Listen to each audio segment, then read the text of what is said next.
L'OAS reprochait à De Gaulle l'ouverture de négociations avec le FLN. Le FLN lui en voulait de ce que ces négociations ne progressaient guère. Les musulmans manifestaient maintenant publiquement leur soutien aux nationalistes, et les tentatives de répression de l'armée ne faisaient que souligner leur nombre et leur enthousiasme.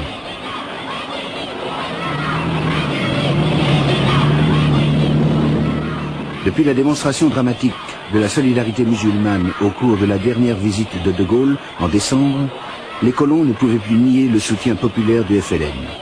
Et tandis que les négociations se poursuivaient, les soldats français étaient laissés à leur mission de maintien de la paix en Algérie. Une mission ingrate et pleine de dangers, comme en témoigne ce reportage de Robert Key pour l'émission de la BBC Panorama. Les forces de l'ordre entrent en action contre les manifestants arabes. Immédiatement, les premières ambulances arrivent dans la cour de ce vaste HLM d'Alger.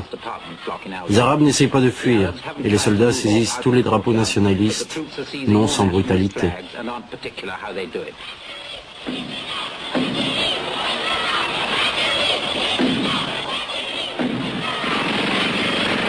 Il y a peut-être quelqu'un derrière cette porte, peut-être personne. Les Français ne se posent pas de questions, et les Arabes cachent leurs morts. Le chiffre officiel, 4 morts dans ce building. Mais plus personne ne croit au chiffre officiel.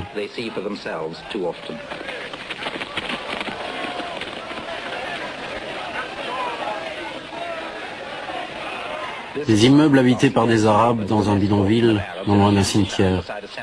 Là aussi, on a ici les drapeaux du FLN.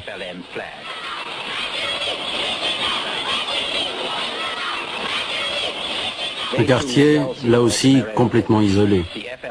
Le FLN a donné comme instruction que les manifestations restent pacifiques et que les manifestants restent chez eux en tout cas. Les Français, eux, ont interdit toute manifestation.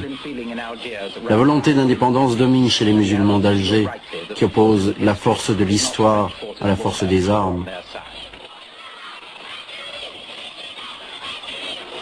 Une auto blindée tire quelques rafales contre le bidonville et les troupes s'avancent pour briser la démonstration et s'emparer du drapeau FLN.